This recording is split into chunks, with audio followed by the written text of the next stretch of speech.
Once again, CCAOI, the Perspective and Internet Society Delhi chapter, welcomes you to this discussion on non-personal data governance framework, which the government has released for open consultation.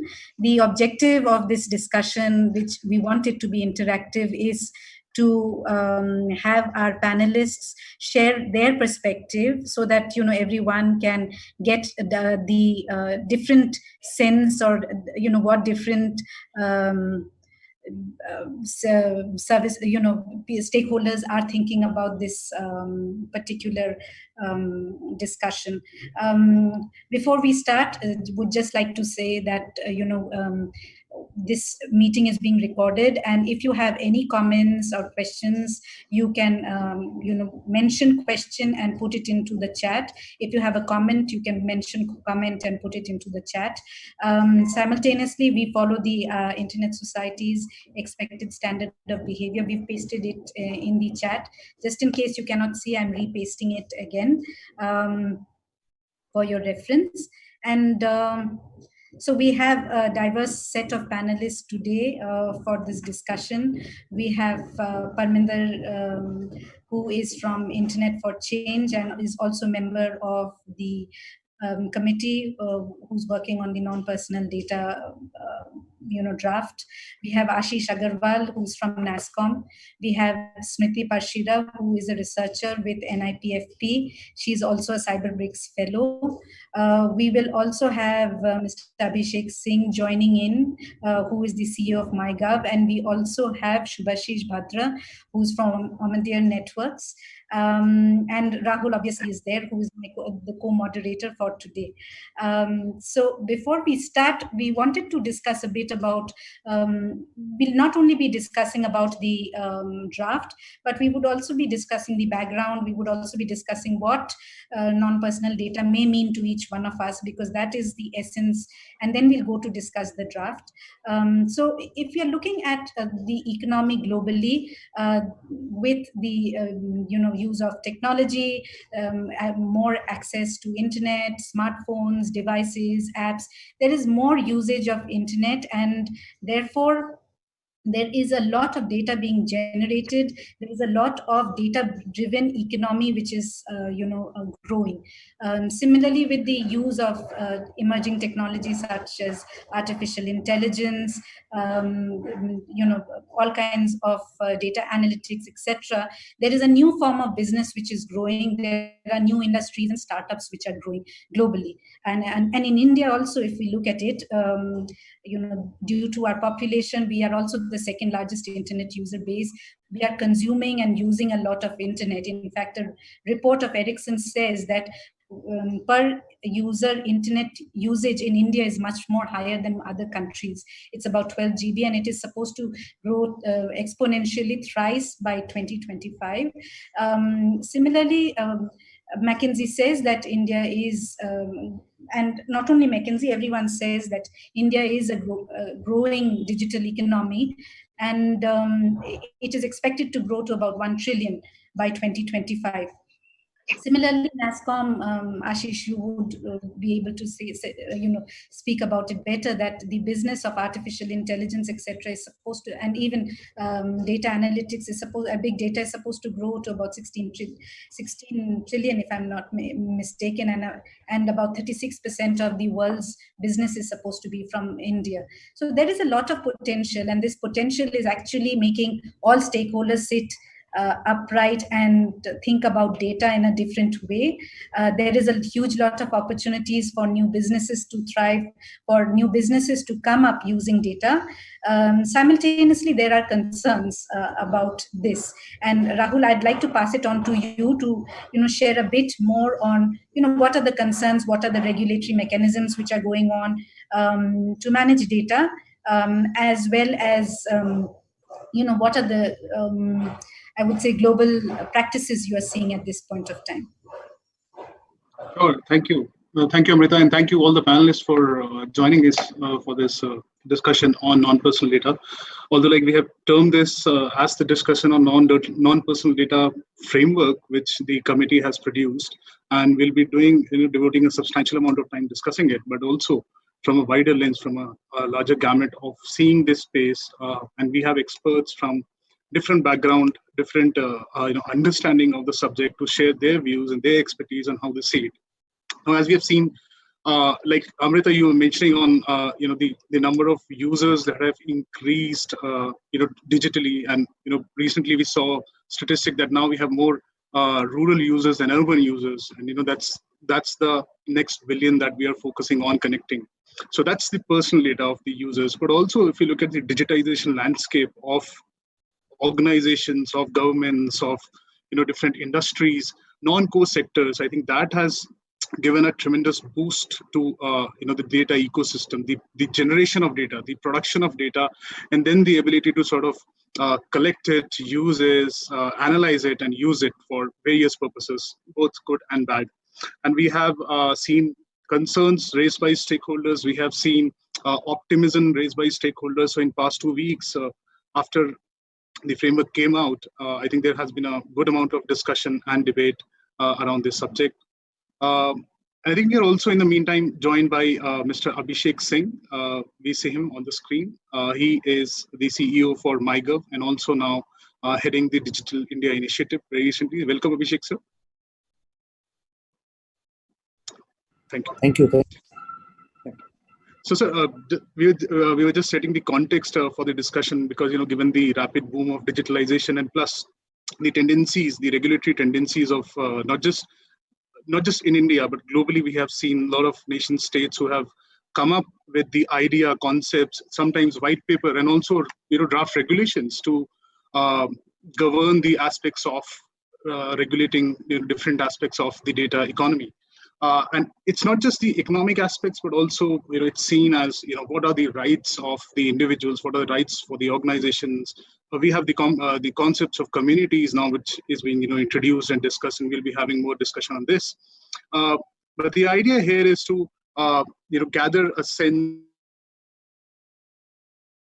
how we can contribute to raising larger awareness around the subject and making more and more stakeholders understand this better, so that they can participate in the regulatory development processes. And with that, what we will do is we'll invite all the panelists to initially give their opening remarks, brief on the subject, and then we will sort of delve deeper into very specific topics. So, Amrita? Yes, thanks. And just to add, when we are talking about the subject, we are just not meaning the draft. We are saying what your views are on data governance and non-personal data. So I would start with you, Smriti, and then I would go to Abhishek sir, Parminder, Ashish, and then Subhashish.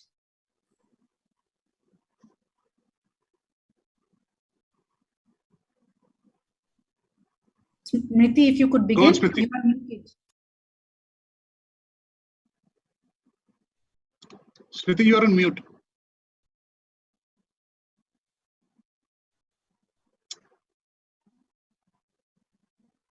Okay, I don't think Smriti is able to hear us. So maybe we can start with Parminder, you first.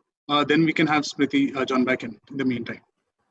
Okay, I'm Parminder, as introduced earlier. I work with IT for Change, and I'm a member of the Non-Personal Data Committee headed by Chris Gopalakrishnan. And a few points which I would make initially is that we need to, first of all, identify the difference between non-personal data and personal data. There's a lot of discussion on personal data. It is a very, very sensitive kind of data. It is mixed with all kind of human rights issues. And the big issue on personal data is about protection. It's like my boundaries. And my boundaries as an individual, my rights as an individual need to be protected. And all the focus, therefore, is on protection when we are talking about non-personal data. Now, second thing we also need to recognize is that the Rahul, in this round, how much comments do you want? I wanted to clarify how much. Your initial thoughts, yes, your initial thoughts and remarks around the subject, and how do you envision the larger data governance ecosystem plus, especially the non-data governance ecosystem. So first of all is this, that we should recognize that earlier on our digital economy was largely based on personal data because it was based on advertisement. But if you really look at digital economy today, it is not that much advertisement based. It is more AI and data analytics based. Advertisement is something which Facebook and Google take money from us over. However, an Uber, an Amazon, they are not based on advertisement, and all the new sectoral companies which are coming are all AI based, and AI is almost more dependent on non-personal data than personal data because it looks at patterns and not necessarily specific data about you as a person. It finally needs to connect its services to you, but that becomes a smaller component. Therefore, NPD is much more important. And the last point I would say at this stage is that we need to therefore start looking at non-personal data as an infrastructure. As an industrial economy, we have some infrastructures. Roads are infrastructure, ports are infrastructure, banking systems are infrastructure, on the top of which businesses develop. Now, if you start looking at NPD or non-personal data as infrastructure, that framing would change a lot. So 3 points. One, the difference from personal data, which is protection based, to non-personal data, which is economic value based treatment. Second, that economy is more based on AI, which is based on NPD, rather than on advertisement, which is based on personal data.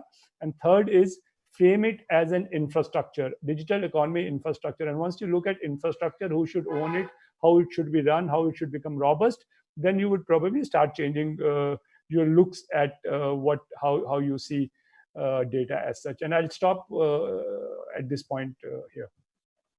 Thank you. Abhishek, sir, would you like to share your thoughts on this?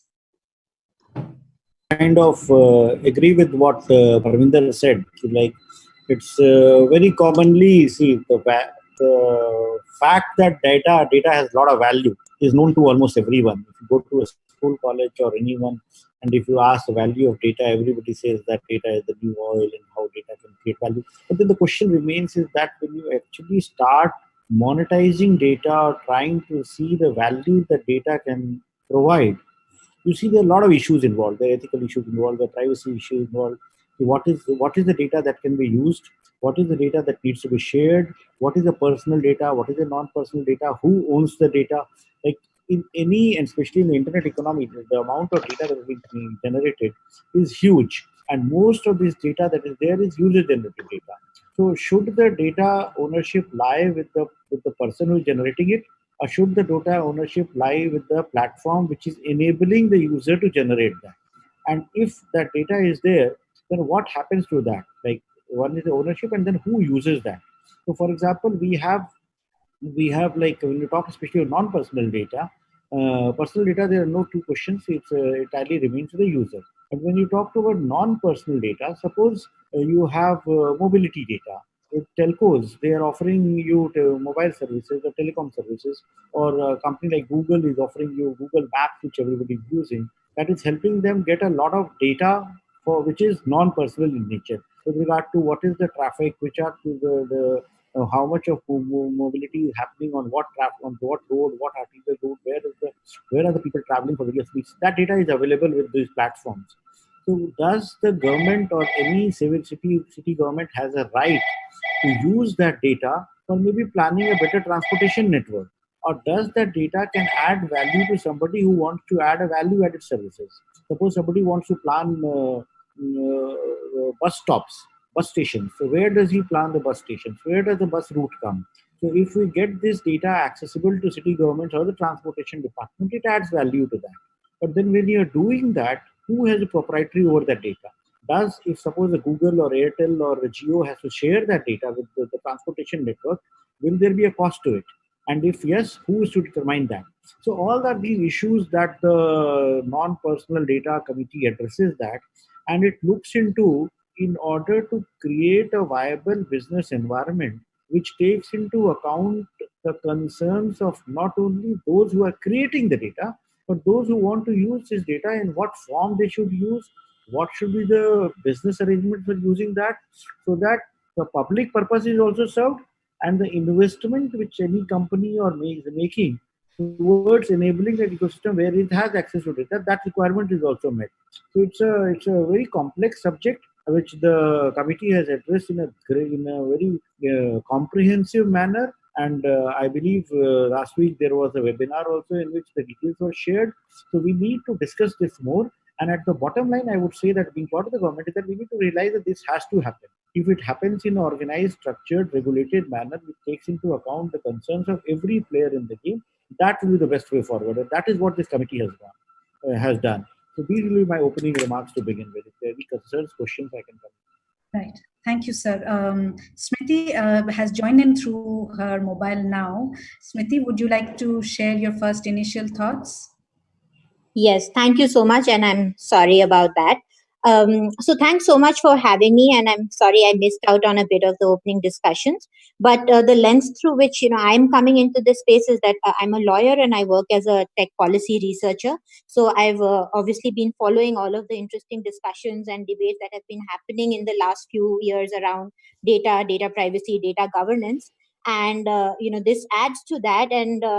And I think, where I agree with the committee and where I disagree will come out in the course of the discussion. But I think the problem is well framed in terms of, the issue of data monopolies, the problems around collective harm and how privacy law really doesn't, is not equipped to handle that. And also really would push it the idea of, economic value not being the sole criteria when we're thinking about a holistic reform of access to data. It really has to be more about the social value, cultural value, and the overall holistic value that arises from data. So those are some of the substantive points which I guess will come up in discussion. But I also, as someone who follows policy processes and very interested in regulatory governance, I think we also need to question the whole process. And, of course, this is meant as constructive criticism, and I'm hoping will be taken like that by everyone, is that, whenever we have assignment of this nature being done where such radical thinking is happening, what ideally should happen is that we begin with the identification of problems, which has happened here, but then we should consider at least, all of the available alternatives, the pros and cons of each of the alternatives, and wherever possible, quantify the implications of trying to implement some of those solutions and then come up with a solution. So I feel somehow in this debate, we've jumped from the problem to the solution too quickly, and that debate hasn't really happened. But I'm glad that this discussion has been framed in a broader context. So we are not just discussing, the specific recommendations, but all of those things. So I'm hoping through more conversations like this, all of these other options will be evaluated and, debated at length. Thanks. Thanks, Smriti. Ashish, you represent industry, and I would like to hear your perspectives on, what you look at this entire data governance issue and non-personal data. Yeah, thanks. So I look at the public policy work in NASSCOM, and so I've been involved in the discussions when this committee was working, and therefore the fact that it's a very new topic, the fact that there are a lot of areas where discussions will happen and views will get framed, and the fact that the committee has itself released the draft report for consultation, I think it points to the journey ahead. So in that sense, I think it's good to be having these discussions. While you could, if I look at it from a particular lens, I would say that it can be questioned that are we at a time where we are ready for such a regulation itself? I mean, because when I started thinking of this, immediately I looked at what do we have already, and what we have already is in terms of the government framework, the national data sharing and accessibility policy, right? And then we have seen that journey in a certain manner, and I would see there's a lot of scope where the policy has not translated probably into the action in the way it could have. And then when you look at some of the other recent initiatives, for example, the GST law came in, and we have been talking at least for about 2 years, how GST data can be enabled for better working capital. We have been talking for even more years to say that how can the quality of credit data be improved to include alternative data so that a better credit delivery can happen. We have been talking even further more, I guess, when we talk about how regulators could be sharing more data among themselves so that industry and public does not have to submit same data and access that same data from different places and all of that stuff. So while we see in the reality, there is so much of thing which has not happened, and probably there is scope for it. And then now we want to bring in private sector into a data sharing framework. So I think from an industry point of view, the concern would be that how much of this will translate into a facilitative environment, because I definitely see a market for data exchanges. I definitely see a role where somebody has to come in and do this. Maybe private industry by itself will not do it. So an enabling mechanism where government says that, okay, certain standards in terms of data sharing, ecosystem being kind of nudged by the government, and then private sector then comes on board, finds the incentives to exchange the data, and really on that basis, finds the value of that data and uses it. Because typically if I talk to a startup, no founder is saying that, okay, fine, there is that data that is going to be available and therefore I'm going to make my business plan.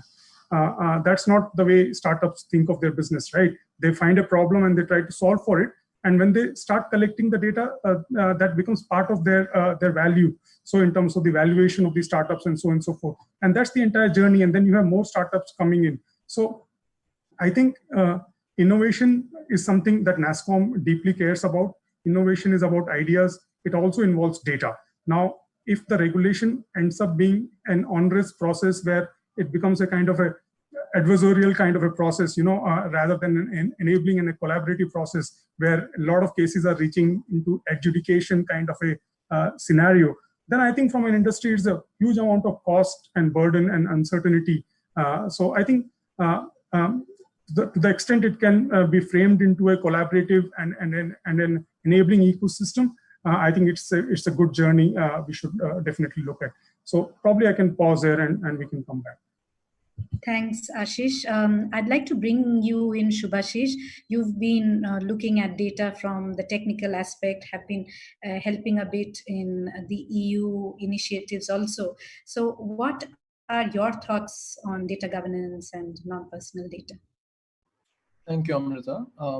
So firstly, a quick introduction. I'm Subhashish. I'm from Omidyar Network India. We are a philanthropic firm which invests in bold entrepreneurs who help create a meaningful life for every Indian. So essentially, we work in this entrepreneurial ecosystem. We support different kinds of innovators in education, in property rights, governance, financial services, etc. And therefore, our cut-in point into this discussion is firstly as a venture capital firm, which is actually investing in startups. The impact that this will have on the innovation economy is certainly central, is part of what we're thinking about. And secondly, as a philanthropic firm, we are engaged in the public policy discourse around data protection. We support a large number of researchers, of a large number of technologists who are working in this space. I'll keep my comments short and I'll really draw attention to what I think are the higher level issues as far as the data economy is concerned. In a way, I believe this committee and this entire conversation around non-personal data picks up the harms or the risks of the data economy which were left untouched by the data privacy bill or the data privacy considerations before this. So I think the committee does a great job in articulating what are some of these concerns, including the creation of data monopolies, including the non-availability of data for social good, for sovereign interests, including what impact does this have on competition. So I think this is an opportunity for the entire ecosystem to be a lot more thoughtful about what are the risks that the data economy is throwing up. My colleague Martin Tisney, for example, has recently written a paper called The Data Delusion, where he says that individualizing harms from data is actually the wrong way, and we need to think about collective harms and collective privacy, which is what this report certainly does. But I think the other thing that we really need to think hard about is the role of the government in all of this. Because let's remember our starting point. India is currently one of the most over-regulated economies in the world. We are 129th in the list of countries in terms of regulation. Other indexes classify us as mostly unfree. In a 2011 survey, we were rated the most over-regulated major economy of the world. So the question about what is the adequate role of government in markets and in data markets and the economic life of citizens or businesses is an important one. And I certainly don't come from a libertarian school of thought that, hey, there's the wild, wild west, do whatever you want. There is market failures and therefore there is a need for the government. But the question is, have we adopted the minimum viable or the minimum required level of regulation in the data economy, or are we bringing a hammer into something that requires a scalpel instead? So the questions and the discussion that I hope we will all ask today and in future weeks is, if these were the objectives of the non-personal data discussion, which I think have been very clearly articulated, is this the minimum required level of regulation to achieve those objectives? And in some cases, in fact, we might ask that we might not even achieve some of those objectives. So I think I will do a +1 on what Smriti said, that let us go through this rigorous process of looking at what are the options to have achieved those objectives, and have we chosen the right ones. Thanks, Subhashish. Rahul, would you like to start the first part of the discussion on non-personal data? Yes, so we also reached out to a number of parliamentarians to check if their interest on the subject and if they would like to join the discussions. Majority could not because of the pressing schedules. However, one parliamentarian, Mr. Tejasvi Surya, who is in Lok Sabha MP from Bangalore South, has sent us a short video that will be playing shortly. But just to summarize the discussions and the opening remarks of different speakers who have expressed their views, I think one of the aspects clearly is that we need to have a look at the broader picture on how we view the data landscape, and it's not just from how do we commercialize or regulate the aspect of data sharing and access to enable the growth of digital economy. But if you look at the larger scheme in which the committee was formed, the mandate was to suggest something to present a framework and possibly a regulation for the non-personal data. And as we understand with the definition, non-personal data is entire universe of data minus the personal data. And that in itself, like it's not a category in itself. It's the entire universe minus just one category. So keeping that in mind, and what all could be non-personal data. So here is a video that Amrita would be playing from Mr. Tejasvi Surya, his understanding on the subject, and post this we will have a discussion on in deeper details. Thank you. Over to you, Amrita. Would you like to play it? I think I have some issues. Let me see. Okay. Ready by the time we can just. Do you want someone to start discussing on the non-personal by the time you get ready on the video?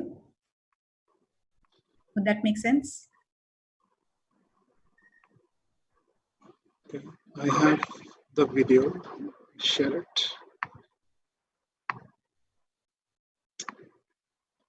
Yes. So in the meantime, I think what we can do is by the time we get ready to play this video, what we can do is we can start segue into the next segment wherein we discuss the broader segments of the data governance ecosystem and the components. I think in some of the initial remarks, our speakers have already laid down their views and their ideas coming from their background, how they view it.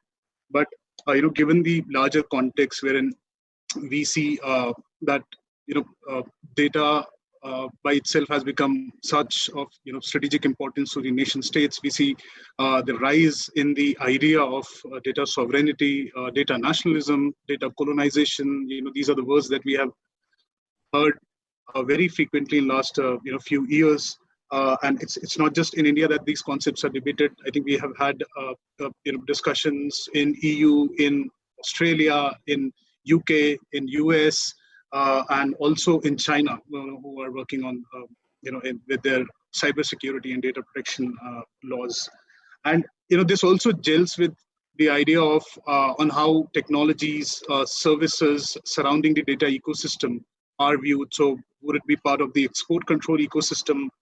How will it impact, the trade and investment, which Subhashish and, Ashish can sort of broadly talk about.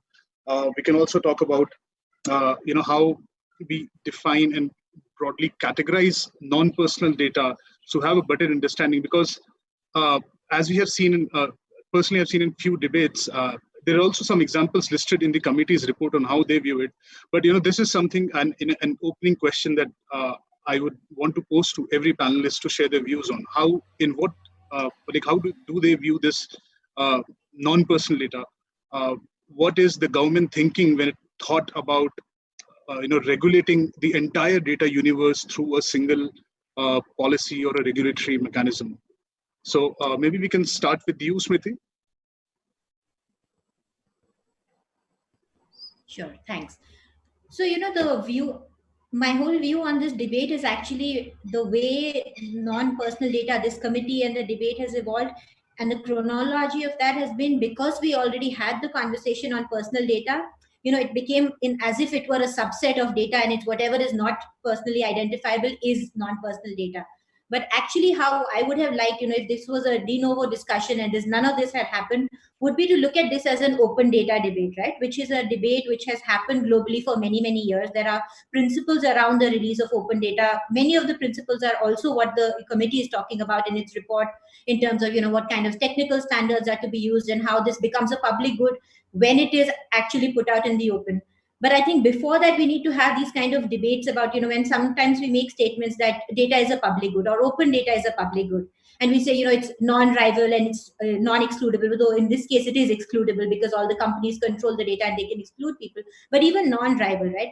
So open data may be non-rival in nature, but once you impose obligations saying, you have to mandatorily disclose or share with certain people, you may through those interventions change the nature of the data itself, right? Because what is non-rival is that the supply of that good is not going to be depleted as there are more and more users. But there could be a chance that, because of the kind of regulations we choose to adopt, the supply does get depleted because the incentives to supply that data and generate that data, become questionable. And of course, there's a larger question which we need to ask is whether we should be promoting a framework which is actually pushing and, in a way evangelizing data. And, is that something we need to regulate and question in the first place instead of saying that there is data, there should be more data and, let's open and share it. So I guess my framing of the whole debate would be, it should have been about open data, and personal data is anyway a required and understood exceptions from an open data debate. So instead of a narrower non-personal data debate.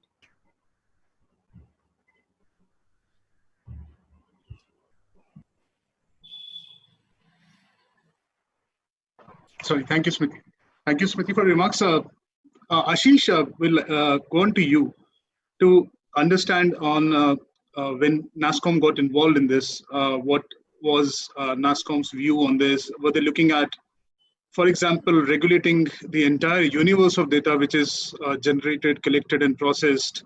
And if you look at what non-personal data is by definition, it may include the webinar that we are hosting and broadcasting in digital form, NASSCOM members database, anything is a non-personal data, which is not personal data, right? So what is your view on this? How do you see definition of non-personal data, and how do we envisage to sort of, proceed towards, regulating it? Yeah, I think when you look at the terms of reference of the committee, certain terms are already set, right? So the committee was, I guess, looking at it from a point of view of that terms of reference. So then by that yardstick, certain elements like what Smriti mentioned probably get excluded by default. But I think from a NASSCOM perspective, the way we think the committee has done well to narrow that entire universe of data, which is NPD, is to look at it, what is the objective and purpose where regulation or a framework will come in, right? So once that becomes a little more clear, and I think that's where more and more clarity is required. And committee has done well to define those three purposes, right? The sovereign function, the public policy function, and then finally the economic development and public good function in that sense. So when you start looking at these two, then probably for the first, I don't know whether you actually need a law. I think you could, in the existing framework, access that data, and it does happen in various mechanisms. Industry does collaborate with the government. Either there are sectoral laws or there are other laws of regulation, and even if there are not. Second, on the public policy side, on that function, when you look at it, so how much of policy making which happens actually goes through that rigorous process of using evidence and data and then leading up to policy. I'm sure it happens, but my presumption is more can happen, right? So given that request coming into industry, take example, government asks, let's say an Amazon or a Flipkart, that at an aggregate level, we would like to know this data so that, we want to look at tier 2 cities what is the status of the industries or crafts which need to be, probably you need to do something in terms of policy. So my first sense would be that industry would be happy to share that kind of aggregate data, which will help better policy making. So if you're laying out BharatNet and you want some information that where you want to prioritize the rollout of BharatNet or something like that, you could get the data.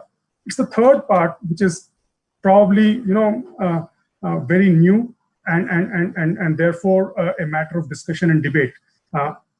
And from a NASSCOM perspective, I think innovation, it could have both kind of impacts. So the positive impact is what the committee is trying to achieve, that given the fact that we have this data monopoly kind of a situation, given the fact that we don't have regulations which deal with this before they become monopoly, and then after they are a monopoly, then it's too late to deal with it. So can this NPD framework be a kind of an intervention which will say that, okay, fine, you are a monopoly, but then there is certain element of data which we will ensure that is available in a certain manner, which then can be useful at an economic level, and also maybe changes the market in certain way which is desirable and not have some unintended consequence. But then again, the committee, for example, the report, at least on the raw data, presumes that there is no effort involved in collecting raw data, probably, and it can be shared. And what we have heard from the industry is that when you go out and start collecting data, from that time itself, you have started applying your IP or your knowledge and your cost and effort, because the way you capture it, the structure you define to capture it itself is yours, right? So I think, and when we look at even the NDSAP policy, if you read the preamble there, it starts by saying that so much of public fund has been invested in collecting the data, and therefore we will now make this data available to public for it to be used. Now, I presume that the same logic applies for private sector, that they have done this huge investment to collect this data. And now, if you're asking them to share it, I think where we want to go is that the more it can be made incentive are aligned in terms of the industry wanting to share it, the more it can be voluntary. It will be a good thing. I think starting off with this mandate is probably a poor step. Having said that, I think the committee has recognized the kind of a FRAND-based remuneration framework for everything other than the raw data. So, which is good, but we really have to see, and it has to be walked through, that how will this actually evolve and work out. So I guess overall, if I were to judge the report from what we have read in the media and what I've heard till now, I think there are clearly some concerns, but I would not take that as a big negative, because it might have been even more problematic if the committee had gone into more granular details in a topic which is so complex. So the fact that we are not yet there means that there is probably a lot of scope for refinement, and probably we'll get it right at some point in time. Thank you, Ashish. A follow-up question here. So what have you been hearing from these startups? Like, what are the challenges that they have expressed in terms of their growth in adopting digital, gathering data? Do they have to buy it? What are the challenges with that this committee or the report is trying to solve with respect to the startups? And I'll pass the same question to Subhashish to add on to this, because you're seeing this from same but sort of a different lens. So that will be very useful to see on what are we trying to solve for, not just startups, the larger companies or mid-sized companies also, in entering the data ecosystem and sort of benefiting from it. I think, I think when you say startups, there is a whole bunch of people in startups, right? So if you say Uber is a startup, then you're talking a different kind of a startup. And then there are all these other startups, right? The younger and smaller lots. The fact that the report is only a couple of weeks out and so on, the fact that the startup world is fighting for survival, we haven't got a bunch of startups coming up and saying that we have read this report and this is worrying us. So at this point in time, there's a whole bunch of startup which is worried about a lot more real and near-term issues. And I think they will realize it when this becomes a law at some point in time, and then it might be a little too late if it doesn't go well. And which is true for a lot of startups, and we have seen it in PDP debate also. I think it's some of the mature startups which have got that level of sophistication to actually spend time and energy and think about these issues, I think they will be responding more. And one of the questions that has come is that, am I going to be asked to share my data to my competitor? Because it is one thing for to say that, you know, a car company will have to share the data with the road developer. But if an Uber has to share a data with another startup which is wanting to be Uber too, then how does that work? So I think those are the questions which we are hearing. And obviously, how do I protect my IP? So, and there is a lot which is not IP, which is a trade secret. So if you're now mandating it, then what is the point of having the trade secret? So I think these are the questions that we are dealing with. Sure. Thank you, Ashish. And before I pass on the same question to Subhashish. So Subhashish, what we are also saying is so the government has stated objectives, right? So we want to become the data analytics hub, the data center hub, cybersecurity hub, data protection hub, arbitration hub, and these are all, you know, stated policy objectives. In the larger scheme of things, how do you think that, you know, this particular framework and, you know, the efforts of the government to sort of start working on this, and your remarks on the follow-up question that I asked to Ashish on what are the challenges that you see, you know, in terms of startups, what are they complaining about? Is this something that is going to really help them? Thank you, Rahul. I would again like to do a plus one on what Ashish said, that we have to be very deliberate about when we say startups, it's a pretty wide group, right? And in these kind of public policy discourses, which are the startups which have the capacity and resources and time and energy to participate? I don't think in the, you know, in really early stage startups, which is the kind of world that we inhabit, it's yet become much of a discussion. Because typically for them, it's like, you know, if there's a policy, we'll meet it to the best of our abilities, but they don't necessarily engage in the framing of the policy, which I think raises a separate and interesting question that how, if the whole crux of this policy is to help early stage startups, then what is the way that we actually go out and get their voices into the discussion rather than present them with something that we believe serves their purposes? But that apart, what I would say as someone who inhabits this early stage startup world, that at the end of the day, they see themselves as receivers of regulation, right? They don't necessarily see themselves as active participants in framing it just because of their size and scope. And what they need the most is around regulatory certainty. So if you tell them you must do X and for the next 5 years you have to do X, I think that's okay with them. And they will make their peace with it. But the challenge comes when there is not enough of regulatory certainty. And when they know that, you know, 3 years out, maybe a new law will be brought in, or the regulator that is set up will probably behave in a very erratic way. And then it creates so much, it'll go to courts. I don't know which way the courts will land. It's going to be just very uncertain for the next several years. That is the kind of thing that really, really hampers innovation. Because even when we, for example, make investments, and any venture capital firm makes investments, they think about what is the regulatory landscape, what are the regulatory risks, etc. And those are challenges with the over-regulated economy. That doesn't mean we shouldn't have regulation, but I think we should do our best to make it regulatory certainty. I will also build on Ashish's point that at today, also if the government wants data, it can get it. Right. So even if you look at the draft privacy bill, there is a clause there which says that if the government wants non-personal data, it can actually go out and seek that non-personal data from a large number of data controllers. So I think the role that the committee could have played, and I hope the government eventually plays, is that even that level of abstraction, and there's just one clause to bring more specificity and checks and balances into that clause. What happens if it seems like an unjust request? What does the business have a way to actually dispute it? What is the dispute resolution mechanism? How do we make sure this is not disrupting everyday business?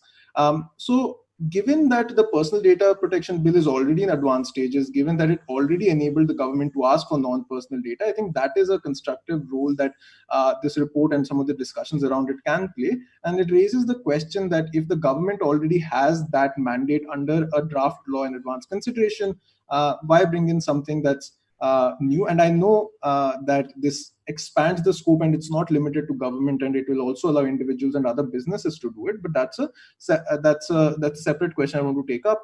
On one aspect though, which I do want to bring in, because you wanted to frame this in the context of the broader data economy, I think one underlying theme throughout this report and throughout this conversation is this concept of data monopolies. This idea that there are a few firms which are foreign firms, which are either US or Chinese, which have taken over the data economy. We need to break their stranglehold. Because if we don't do that, then India gets left behind in the AI race. Right? That's the underlying narrative throughout this discussion as it has happened. I think that is a very important one. We don't, because losing out in the AI race really hurts our strategic, commercial, and many other sovereign interests. And in this one point, I feel the committee actually hasn't been ambitious enough, because I feel that data is just one of 4 things that, according to a report that was launched today by Tandem Research, is one of 4 things that makes big tech big tech.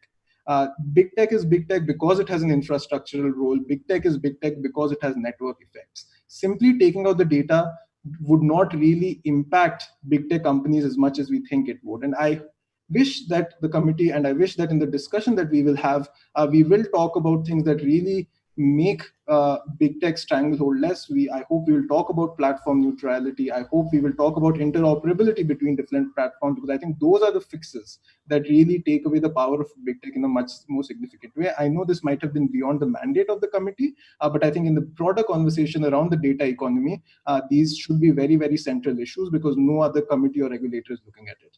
Thank you. Thank you, Subhashish. And just to take from your last point on, there has been special emphasis or focus, not just in the committee but also outside, on growing role of data monopolies, sometimes leading to the abuse of power, on how this skewed the power dynamics between stakeholders, which is the individuals, the private sector firm, and the government becomes. And that has been, and it's not just in India that you are seeing this debate, EU specifically. If you look at on how their problem statements have been framed, and the approach is very much similar to what India has thought about this.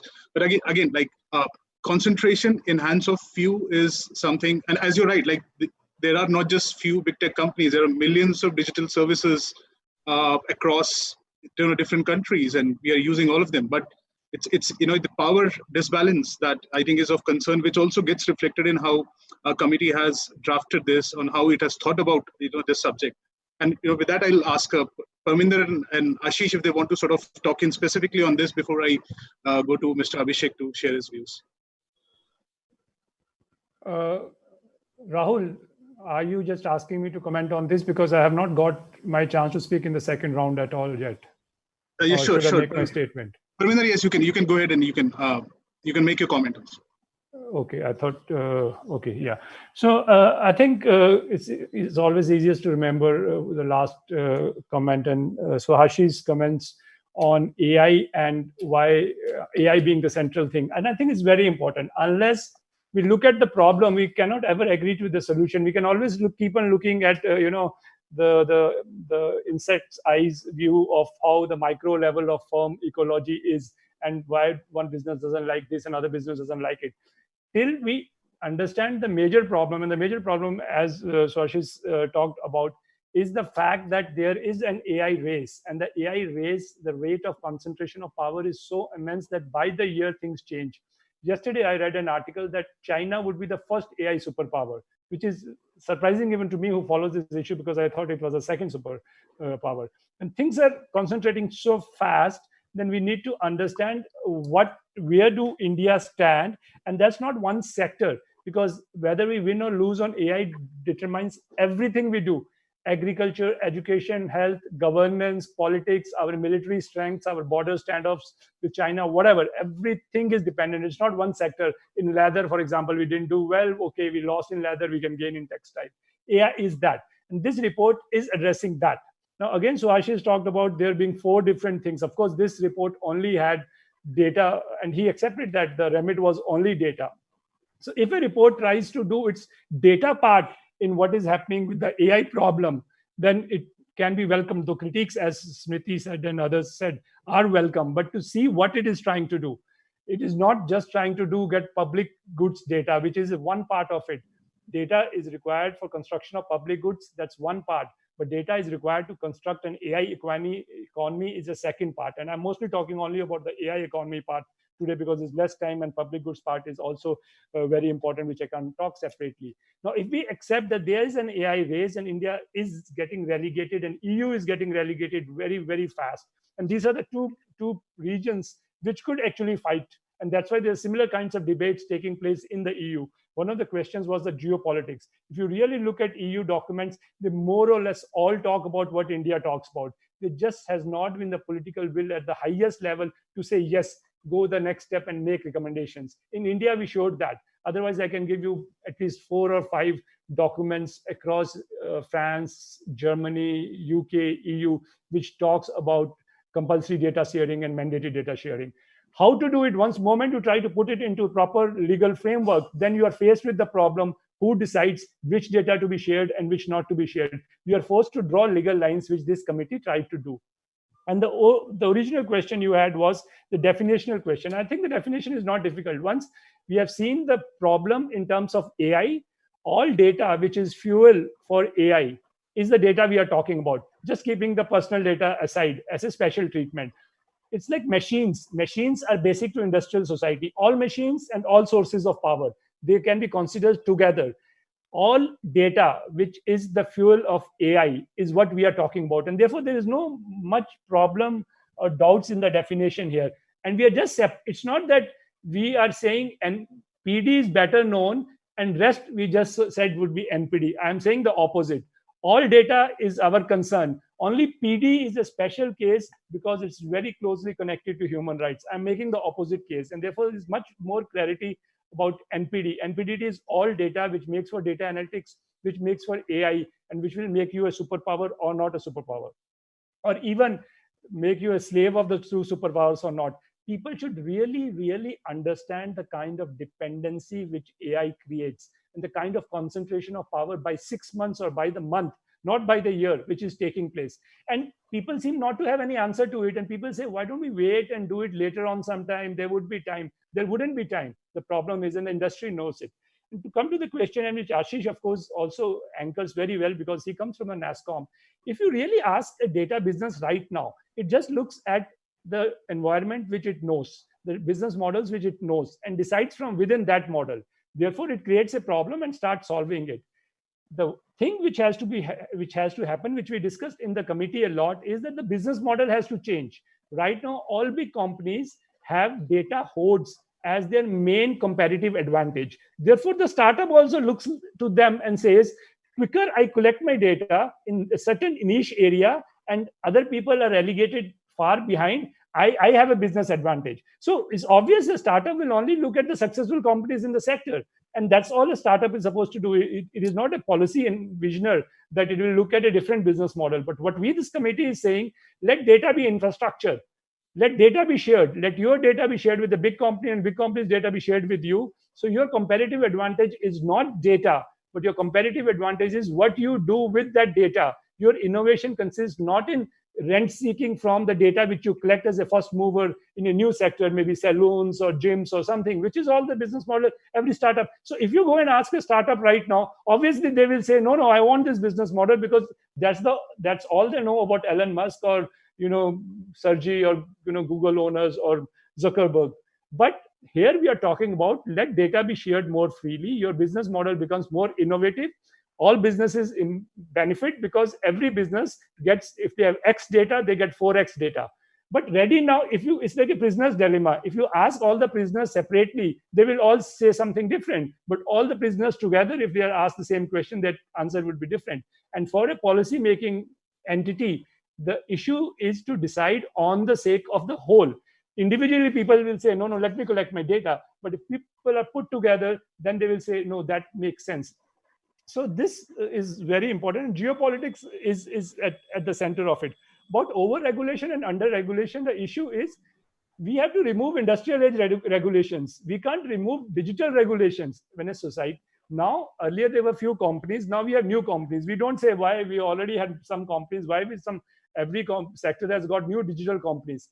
the digital sector will need new regulation because it's a new sector, which is an incoming sector. We can't stop regulation in the digital sector because we are over-regulated in the industrial sector. Remove the industrial sector regulation, but digital sector requires regulation.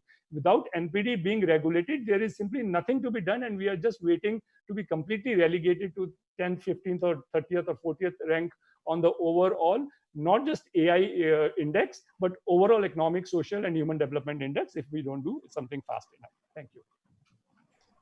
Thanks. Right, thank you. Comment. Yeah, times was speaking, someone mentioned. So the next time, if you could just, I think it's the mic at times which speeds up. It was a comment which I received. Yeah, Rahul, you would want to go to Ashish now, is it? Yes, Ashish, on Subhashish's remark on the and what Parminder said. Brief remarks. Yeah, very quickly. I think 4 years back we were talking about how capital dumping is a problem in creating monopolies, and how just capital should not be the advantage. And I think what Parminder is saying is, now if we can do the same in some ways to data, and therefore find other advantages to really make a place for yourself. So I think that we'll have to see how the journey goes, and like what Smriti said in the beginning, how does it impact the supply of data itself, and that is the unintended consequence we want to worry about in some sense. But I guess this is something in that sense very new. Yeah. So Subhashish. All right. Thank you. Mr. Abhishek, would you like to speak on the government's view on this, and how does it see the role of private sector? How does the government see? Is there a need to use a stick, not a carrot, to let companies to mandate companies share data and make data accessible, or do you think there are collaborative ways through which this can be achieved? See, I would not like to use the word stick or the carrot. It's not about a carrot or a stick. It's about creating an enabling ecosystem which allows businesses to grow, which allows people to leverage data which is available in an equitable manner without creating monopolies of data, and ensuring that all data which can be used to build applications, and beginning of any AI-based solution is data. So if we do not give access to data which is public or generated by users by using platforms offered by any tech provider, by compensating them to a fair level, we will not be able to incubate a data-based startup ecosystem. There are estimates from various studies which have been done which say that the potential of data and AI is to create businesses worth more than $500 billion in the years to come within India. It has the potential of creating almost 20 million jobs. So when so much of it is at stake, would we not try to create a level playing field in order to ensuring that everybody benefits? It's not a question of about private sector or public only. See, very often we have seen is that whenever government and private enterprise works in close coordination in order to ensure the maximum benefits are given to the public at large. When the government works with private sector, it's not about that the government is encouraging crony capitalism. It's about leveraging the expertise which is available in the private sector to offer services in a better manner. But there are some skill sets which are in the government, some are in the private sector. And sometimes when you leverage that, then only you are able to unleash the whole value that is available. You're able to realize the potential that is there. And you look at, especially in the digital domain, if you look at the major projects that have been implemented so far, when you look at like the Passport Seva project, it transformed the way the passports were done. How was it done? Government and private sector partner, in this case TCS, they worked in tandem, they worked close to each other. But it was not that a company like TCS was given absolute monopoly of doing it the way they want. There were strategic control, there were processes that were defined, service levels were defined, so that the citizens also benefited, the company also benefited. Similarly, if you look at any e-governance project, government and private sector have worked hand in hand. The most recent example has been the Advocacy project, which was done in a record time by government, industry, startups, and academia coming together and offering this solution. So when we talk about data and we talk about leveraging the strength that lies with non-personal data, what this committee's report does is to help us help go to the next level in order to ensure that a framework is created which allows even new businesses to get access to data which is available with certain other business entities. It has created the concept of data businesses and defines the protocols that will be there to exchange that data, to share that data in order to harness the value that is there. At the same time, the requirement of certain data by the public authorities is also will be required, because as I mentioned earlier, with regard to transportation networks, with regard to, in fact, for example, agriculture related services, for example, if there is any private sector party who is implementing any other project, how do we use that to ensure that health services are delivered in a telemedicine is delivered in a better manner, e-learning is enabled in a better manner. So all this will require data with regard to which might be available with, say, a public authority. UDICE data will have how many kids are studying in what language where. College enrollment data will give further insights into what might be the potential. And when you look into data as one whole, you will realize that if you want to open a skill development university, or if you want to set up a training center, where do you do that? All this data becomes interrelated, and you have to, in order to allow entrepreneurs to build bigger solutions, they will ride on the data that is already available. AI-based solutions, any AI-based solutions, the core will remain data.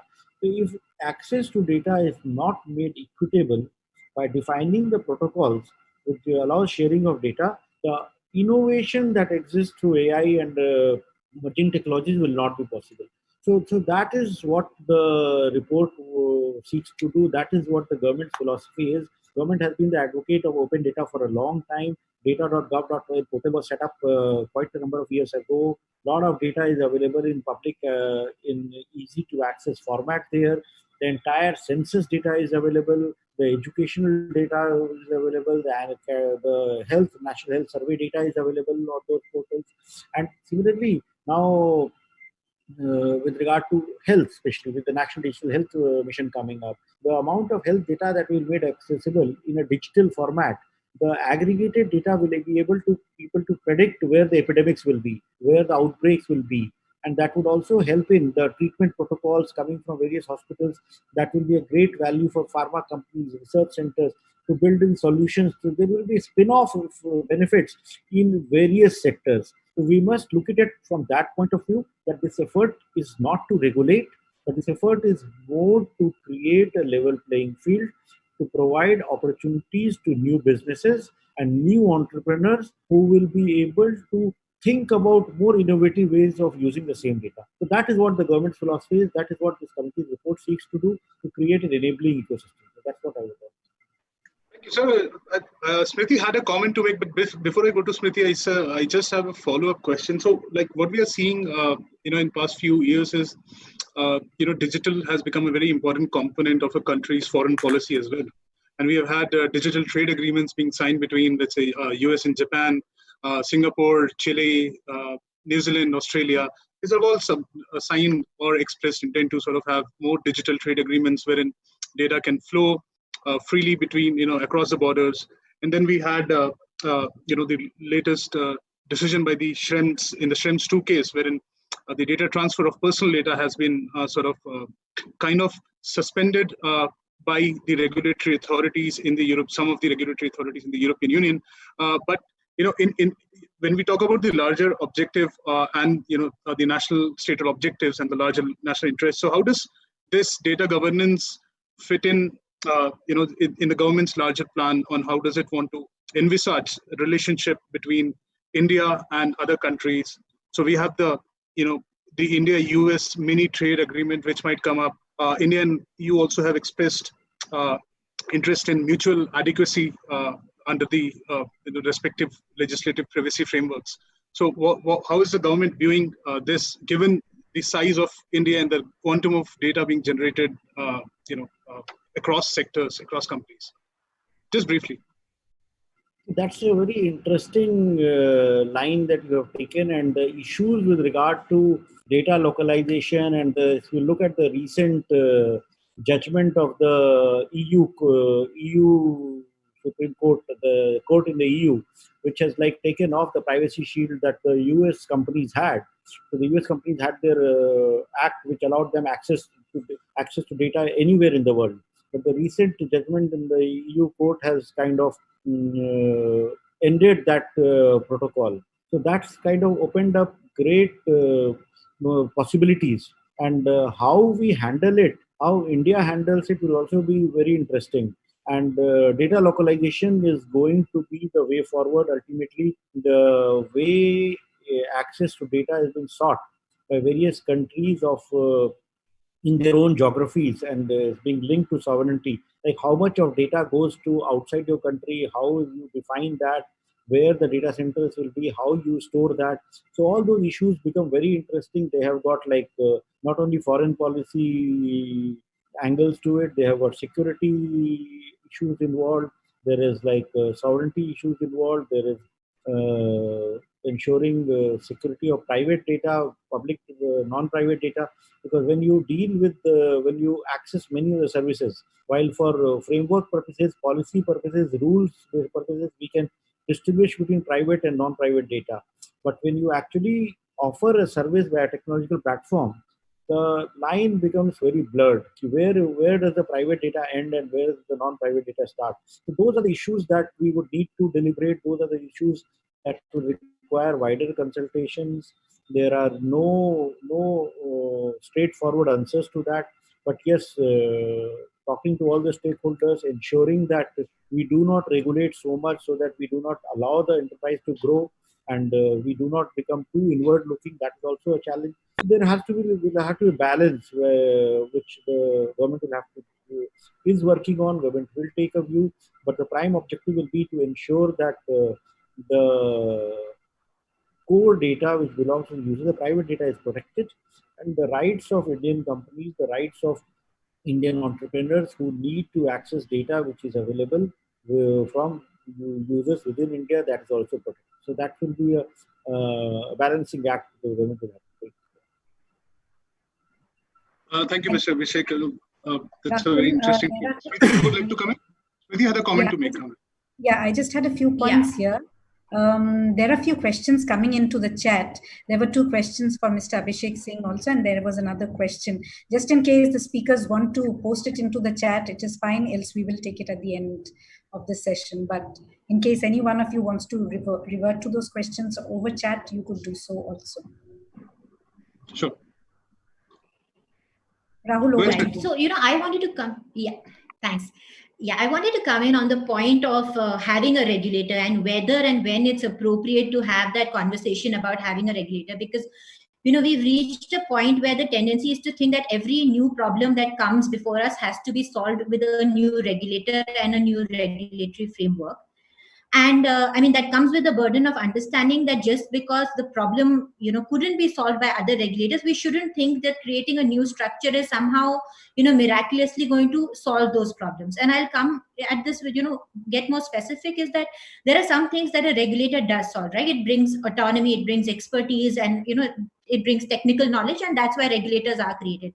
But there are some things regulators are not suited for, and one of those is when you're trying to do any kind of redistribution. Right? If you say that the starting point is that data is an economic resource, it's a very valuable economic resource. Some people have too much of it, they're controlling too much of it. Some people need it and we need to redistribute it. This is essentially a political function. The function is political in nature. It is not something which is to be done by a technical regulatory body, right? So by thinking that, we'll have a framework where we'll entrust this kind of function to a regulatory body, we're going to create a lot of rent seeking. We're going to create a lot of disparity. We're going to create, a lot of discretion in deciding who gets favored and who doesn't get favored. And we are going to lead to questions about the nature of this authority. We've seen this with a lot of other regulators in India, like TCI came up in 2002, right? Till today, it's battling questions about what is its legal structure. Is it a regulatory authority? Is it an adjudicatory authority? Is it constitutionally valid? Those are questions that have come up before courts. And while framing any kind of new regulatory structure, I think we need to keep going back to these kind of questions and understand the mandate of the body. I also wanted to add to something that Subhashish had said earlier about that data is one of the components of big tech, really. And the many ways in which abuse by big tech can happen. It includes, vertical integration, horizontal integration, stopping new startups while they're in the process, imposing switching costs, promoting your own services on a platform over some other service, and all of this is very different or in sometimes interrelated, but the solutions may be very different from the kind of solutions we're thinking about the NPD problem. So really my question would be on, and I know Parminder has been thinking about this, is, why are the solutions not in the domain of competition? I realize that, there are so many flaws with the framework that currently exists, but why would those flaws not be, transported also to a new framework? So instead of creating a de novo framework, why are we not going back and trying to fix what are the structural problems in today's competition law and the competition authority? And when something is left over, and, as Parminder mentioned, EU has been thinking about this, but they say very clearly in their strategy document that, we don't want to do strong ex ante kind of measurements and measures. And, if at all, when we come into this space, it will be stuff which cannot be handled by competition law. It's that residuary category where, any kind of regulation will be thought of. Thanks. I would just like to say that this assumption that a regulatory authority necessarily becomes a rent-seeking entity is illogical, doesn't sound rational. And if you read the provisions, at no point I would say that any regulatory authority can be classified as a rent-seeking authority. So that kind of statements is a bit far-fetched, and it reflects that's not the intent. The intent of a regulatory authority is not to ensure that competition is throttled. If you read the Chris Gopalkrishna's report, it very clearly says that the intent is to promote data businesses. So I would like to not agree with this kind of approach when you look at any regulator. The Competition Commission of India has a role to play. They have been functioning under the reins of law. And I don't think there is any court which has said that Competition Commission of India is doing something which is not proper or illegal. So it's a bit overreaction, I would say. Can I just clarify, since that's a pretty strong statement? The Competition Commission and the cases there are about the nature of the authority. So that's what I clarified. It's about whether it's an adjudicatory body. So that's what the debate has been. And the Delhi High Court has recently ruled on that. And there's a competition amendment bill which is now trying to restructure the authority. On the rent seeking, maybe it's a choice of word, but I think where I'm coming from, and I want to clarify, is this whole tendency of this report itself, as well as the tendency in the last few years, is that, to say that an Indian startup is good, promoting an Indian startup is good, whereas, discouraging foreign startups or not letting too much concentration there is bad. But clearly, concentration of power is the issue here, not whether it's happening in an Indian versus domestic foreign startup. But a lot of times in the report, we've seen the words, the Indian startup and encouraging the Indian ecosystem and Indian businesses, which keeps coming up again and again. So those are the kind of dynamics I'm giving an example of. What is wrong with that? And number two, this report in particular doesn't make distinction between Indian startups and other startups. Yeah. It doesn't. Yeah. And at the same time, have you read the Cloud Act of the US, or any sovereign government does take into account of businesses of their own nation. So to think that any government or any authority will not look into the concerns of its own entrepreneurs and startups will be like abdicating responsibility. Why will it not do? There are companies, like when the US president travels, he travels with the Boeing chief executives. They lobby for Lockheed Martin. They lobby for everything. Every nation does that. So why do you think that if any government does anything for an Indian entity or Indian startup, it's not fair? Yeah, I think this is a long debate where we are digressing from the topic, but I think the point is that there has been a lot of value creation. No, I'll just explain. There has been a lot of value creation in the last several years for people as users, brought by both Indian as well as foreign startups, right? So the question of what is an Indian startup is itself debatable. Is it about who's the individual who started it versus where is the funding coming from? So it's a separate issue, but I think Indian startup is itself an amorphous sort of term which is not defined. But broadly, I think this is a difference of opinion which can't be resolved on this issue on whether we believe that domestic value generation will only happen through domestic industry, or is there value generation which is agnostic of where that company is hosted or where that capital is coming from. Yeah, if I may. Subhashish, he had his hand up, Parminder. Okay, okay. So I'll just bring him. Subhashish, quick intervention, then we'll have Parminder, and then we have a few questions, and Rahul wants to play the video, and then we'll go to the next. Okay, so my intervention is to do a platform on what Smriti said, that I think the natural inclination is, here's a problem, here's a law or a set framework, and here's a regulator to implement it. But very often that leads to regulatory overlap, that leads to regulatory overburdening of businesses, etc. And I think therefore and again, plus one on Smriti's initial comments about, did we look at all the options, all the choices? Could we go out of the box to think how we implement this? So for example, one of the objectives here is on other collective privacy harms. And I wonder whether one could have proposed that, hey, instead of creating a new regulator which will have this kind of a mandate, and therefore will almost be overlapping or not very clear jurisdiction with respect to the Data Protection Authority, could we have suggested an amendment to the privacy bill or vested the objectives of implementing collective privacy rights to that regulator?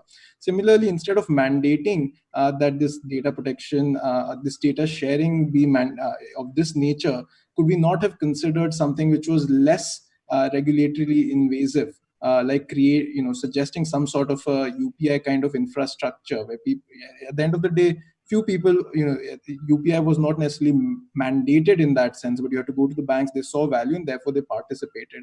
I'm not saying I necessarily have all the answers, but what I'm saying is that there is a grave risk that this could create a lot of regulatory burden, a lot of regulatory uncertainty. I think the objectives are very important, and I think all that Parminder said about the AI race and this is our one shot, I think are all very valid things. I just wish that we can look at this more comprehensively and rigorously evaluate all options. Thanks. Parminder, you would want to comment? Yeah. So it goes to what Smriti was saying. One is that regulator is not good for redistribution and it is a political function. Now that's a very dangerous thing. Of course, we are not wanting to say that data decisions should be taken by the ministry, because that's precisely what we meant by that statement. We are putting a regulator because we want principles-based distribution.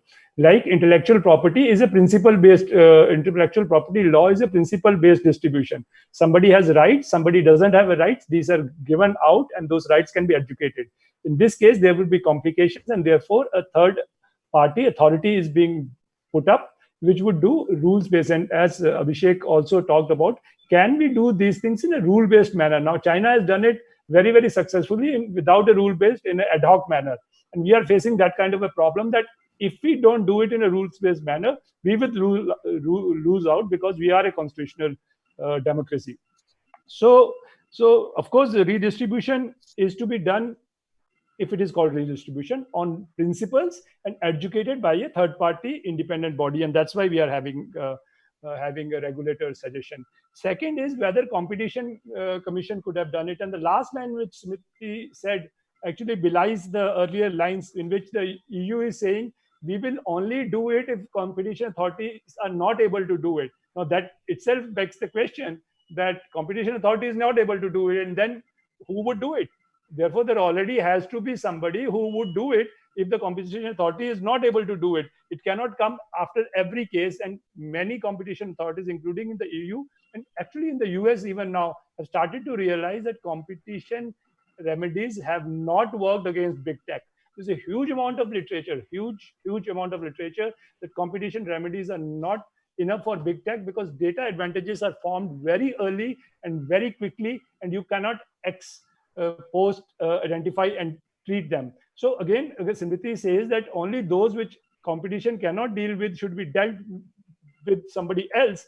Then that still is a residual case of those cases, and who will deal with them? And that is the reason this regulator is attempted to be placed. And as I'm repeating myself, that in big tech case, competition authorities, especially in managing data related issues, have largely failed across the world. Thank you. Thanks, Parminder. There are quite a few questions which has come into chat. If you would look at it, and I will by the time attempt to play the video of Tejasvi Surya. Sure. So let me read out a few questions that I have. Unfortunately, the electricity went out and I had to sort of reboot. Thank you so much, Adi, for inviting me and making me a part of this very important discussion on non-personal data bill. The day and age that all of us live in is primarily influenced by technology.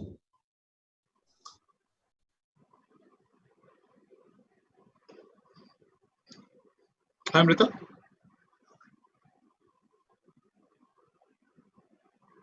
Amrita, you can play the video. We can't hear you, Amrita.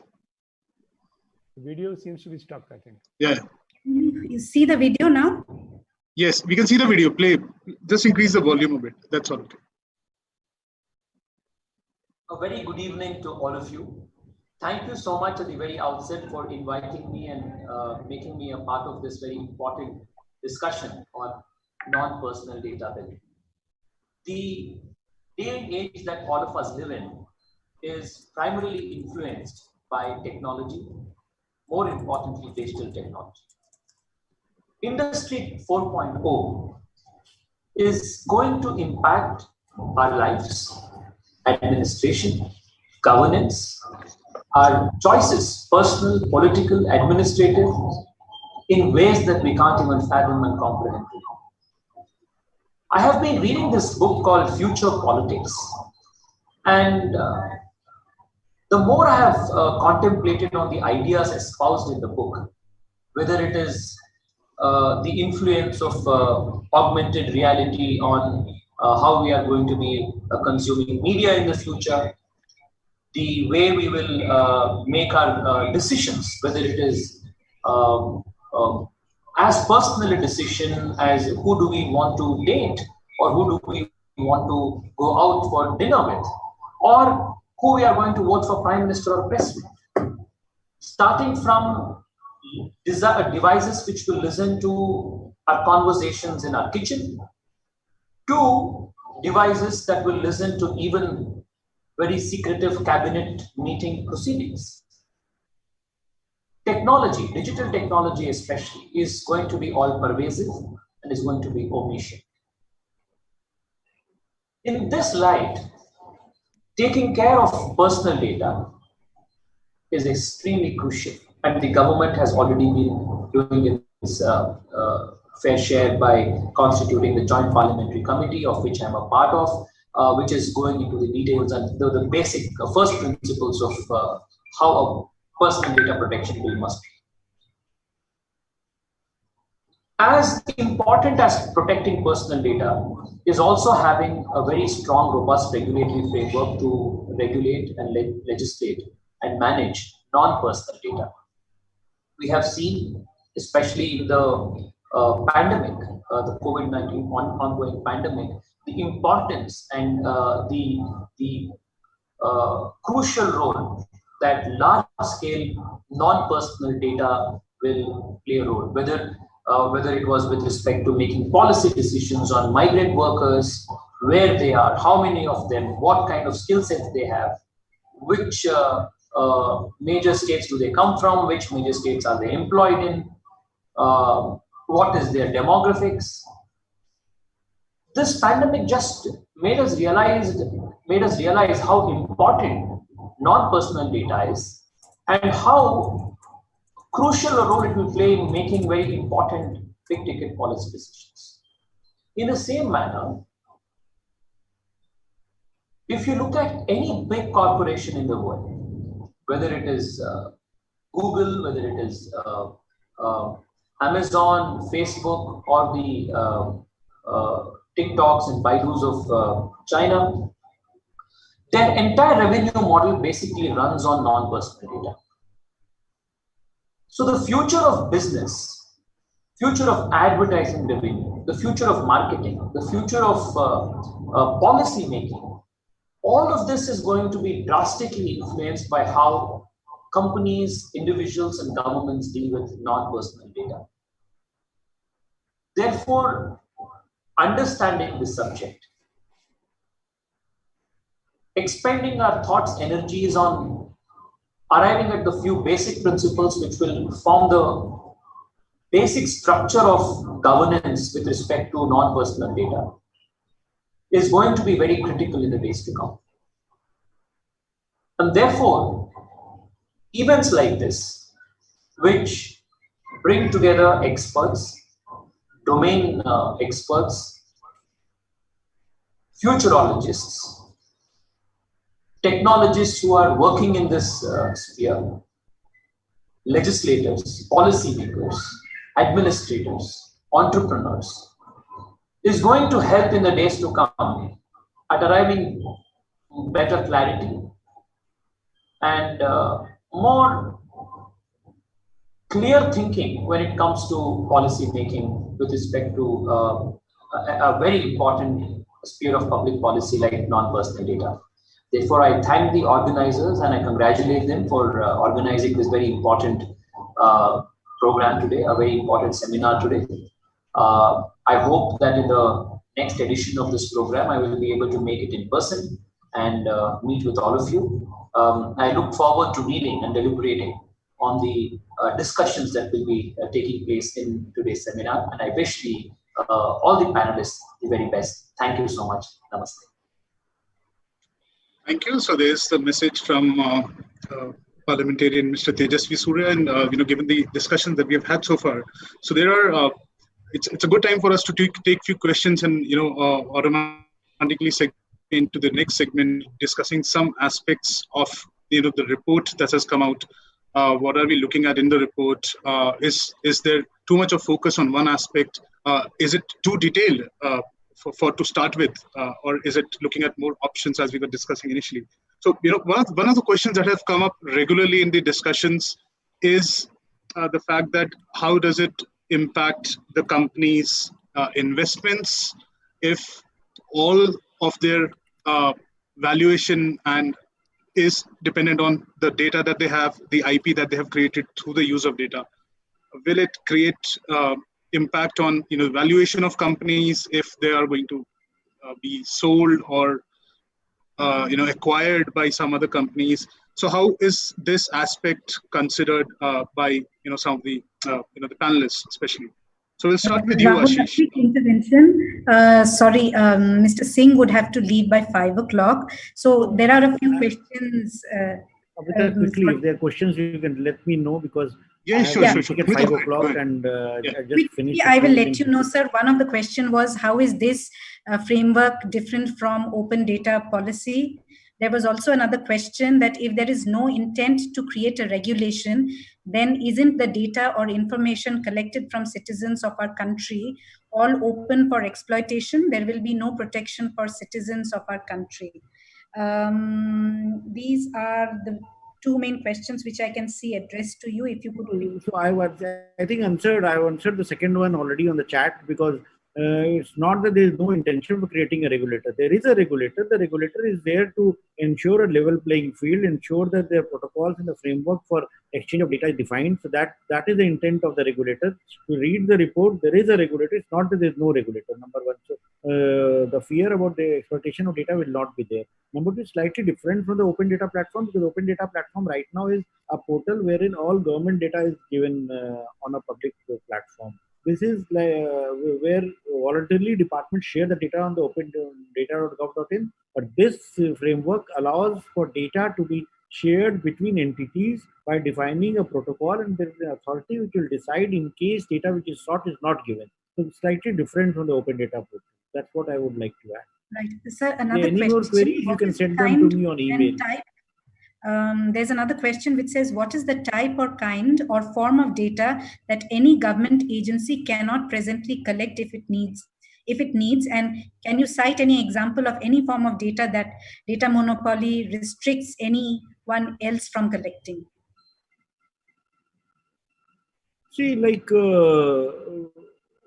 the point is that if you don't have a structured way of providing data, like tomorrow, if suppose a municipal commissioner is planning his transportation network and he wants data with regard to mobility, like what are the routes which are maximum used, He may go to a telecom service provider, or he may ask an entity like Google, which has this data, to provide. But they will not. They will say they may or they may not. So they will say under what provision they are giving and what format they are giving. So that for the protocols has to be defined. So that is, so there can be multiple such examples. But once you create the structure, once you create the protocols, once you create the framework of sharing of non-personal data by defining the rules thereon, as per the recommendations of this committee, that will be enabled. So that is what the value this report does. I would thank everyone, and if there are any queries, you can mail it to me. Yeah, thank you. Right. Thank you so much for being here. We will share the report and the recording with you. For others, we would be extending the time. Rahul, I'll do the timekeeper's job. So if it is okay, we would be extending it to another half an hour. Should we finish it by half an hour? I don't think everyone has energy for more than that, though the discussion is huge. So we'll, straight away jump into the questions, Amrita, to sort of utilize our time better rather than discussing. So one of the questions that we were discussing, before this is, the impact of such a policy that can have on the valuation of companies, the investments that go in. So very specific comments on these two aspects from Ashish and Subhashish and from Ashish. Ashish, would you like to go first? I thought you would be more of a knowledgeable person on this, while I'm happy to give my 2 bit, but I think you are the man. Sure, happy to do so. So look, any venture capital firm, when it invests in a company, one of the primary questions it asks is, what is your moat, right? What is going to be your differentiation? What prevents someone from just coming in and replicating what you do? And this is especially important when it's a very innovative business, because then you look at patent protections and things like that, right? So it's one entire category of things where you look, where the question every venture capital firm will ask a startup is, what is your moat? In this case, what we will essentially do is to say that the data-based moat is much, much weaker. And I think that could potentially be fine if that is really the path we as a country want to go down. But I think we should at least be cognizant of the fact that this will have an impact, a negative impact on company valuations in many cases. And if that is still the cost that we want to bear, because we believe that the other benefits will be important, because I think Parminder does make an important point about prisoner's dilemma, right? That if each individual entity is looking at it, it harms them, but maybe collectively it's better for the economy. But in a report like this and in further deliberations, I think it would be useful to call out these costs very explicitly, and then try whatever method you have to try to at least quantify or analytically critique some of these costs and benefits you're seeing. And then let's figure out, is the individual harm to each of these startups worth the benefit that we may or may not get from the collectivization of data in this case? I do want to say that there are many people who get pretty spooked by this. I think they have used words like, or phrases like nationalization of data. And I think therefore this needs to be very, very carefully evaluated, because it can have a very negative consequence. Right. Yeah, if I were to just add to that, I think what happens is that at any point in time, when you look at, there are incumbents and there are the people who will come in new, right? So if you're looking at somewhere making an impact to businesses who are possibly today data monopolies, then I think I'm not sure it will actually solve that problem. They have already gone through the journey when this law was not there, or this thought was not there, and they've reached a certain scale and size. So pretty much, I don't think this is going to significantly therefore deter them, while it put some kind of a cost to them to say that, okay, how do we now deal with this? And they will, I'm sure, deal with this, while there might be niggles in terms of way forward. If it is a new normal, then I think everybody will adjust at some point in time. So so that is something, again, it applies to everybody when it does. The point really is that overall, will it translate into more gain, or will it just be a cost, an additional cost? And for example, there are a lot of startups who may not be thinking about anonymizing data, because they use the data, they delete the data, or that's it. So now there is possibly a request that can come anytime that you need to share data, and therefore I now need to have maybe a couple of people or a process where I need to be making that data available. Now, for me, when I'm starting out, this is a thought I have to now put in my business model and in my processes, which companies which came out 10 years back probably didn't have to. So how much of it becomes a challenge for startups vis-a-vis the benefits which we are trying to create for the entire ecosystem? I think that's something is out there still to be seen and judged. Yeah. Rahul, if I may add something, Parminder here. Yeah, go ahead, Parminder. Yeah, see, it's always the state, as Ashish was saying, there are incumbents and there are challengers. Now, as Subhashish said, that the investor will ask you, what is your moat? And then, therefore, no policy can be made. If it was intellectual property times, we were 40 years back, every company will come and say, what is your IP? Does that mean that India should keep on increasing the standards of IP and increasing the moats for companies? India actually has very different views on intellectual property from many Western countries. India's generic drugs industry came into being because we had very different IP laws and provisions. So our modes were different. So the modes change. If you just look from a static framework, and both Subhashish and Ashish have agreed that there are dynamic frameworks, you will have this problem. But the question always is also, where does the present advantage lie? Now, you said no company will get investment perhaps, but perhaps a company will get investment by showing that, listen, my idea is that so-and-so data is available for sharing. It can show an investor that this company is making transport data, this company is making agriculture data, it is listed out there, and I have this law whereby I can take this data, and using this data, I am going to produce a new agriculture solution. That idea would be so attractive to a new investor that the investor will take it. But this idea is basically dependent on the fact that 5 companies have listed their data, which is a provision in the report, and that data is shareable. So the shareable data becomes a basis of a business model, which will also get funding. So if you look at it, it is obvious, if you look at how things are today, they are dependent on data holding as your moat, then there is a problem. But that's not how policy has to see. And present advantage lies not with the Indian AI industry, but it lies with the US and with China, as it was with drug industry. And then India invented a generic drug industry, which is very huge. And on the top of it, then it became an IP-based drug industry also. So we have to really look at where we are actually and what are the possibilities. Thank you. I think Subhashish has his hand up. Rahul, would you want to bring him in? Sure. Subhashish, go ahead. I just wanted to respond to that point Parminder makes and completely agree, right? I think these are unknown things, and that's the whole point of this data economy, that we just don't know so much. But I think the point I am making is that it would have been good to see an acknowledgement of these costs and a rigorous cost-benefit analysis of these costs. And from a regulatory process perspective, 2 things. If you look at the regulatory processes that advanced countries like UK have put in place in many of their sectors, you are supposed to invite comments. The comments are supposed to be made public, and then there's supposed to be discussion around those. I think seeing that and seeing, okay, which are the startups that actually responded to this, what were their points of views, etc., will really enrich our debate and discussion on this point. So I think as we are getting into a public consultation phase of this, it would be good if, just like UK and many other advanced countries do, to put these comments out in public. Let's actually hear what the startups have to say and not presume what the startups actually feel, etc. And let's put it all out in public. It'll make all of us better, even if this is the path we go down. And the second thing I would make from a regulatory governance perspective, which Smriti has also said, is this explicit acknowledgement that there will be a cost, but we as a country, for whatever reason, are willing to bear that cost, is an important one. So this cost benefit analysis, again, which has been mandated by many countries from a regulatory governance perspective, would be useful to bring in here as well. And in future iterations of the considerations of this bill and this committee, it would be useful to see the cost benefit analysis, specifically say these are the costs, this is our estimation of how it will all play out, and therefore we make this decision. Thanks. Rahul, could we bring in Kazim? He wanted to make an intervention.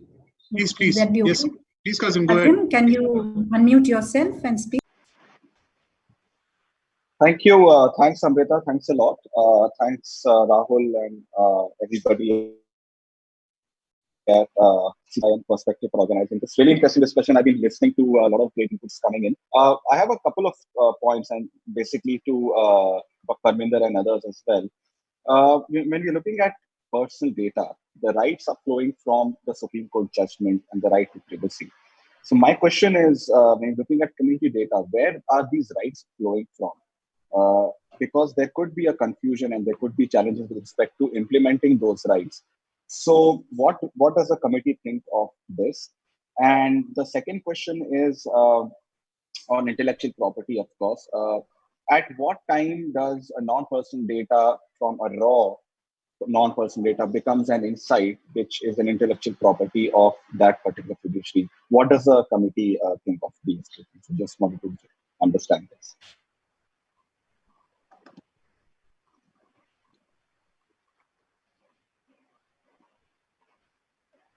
Rahul, you are mute. Rahul, you're mute. Sorry, Parminder, that was directed to you. Would you want to take it? I'll take very quickly. See, you're right. And this is the reason. And I have kept on saying that though Europe keeps on talking, there should be mandated data sharing. Inside the committee also, I insisted a lot that data is a resource. You can't ask somebody to share the resource just by requesting it. And therefore, there has to be a solid legal basis. And if you go through the report, you'll find that we have tried to create strong legal and conceptual basis. Now, I myself can't understand that if data is about Parminder, then Parminder is supposed to own that data.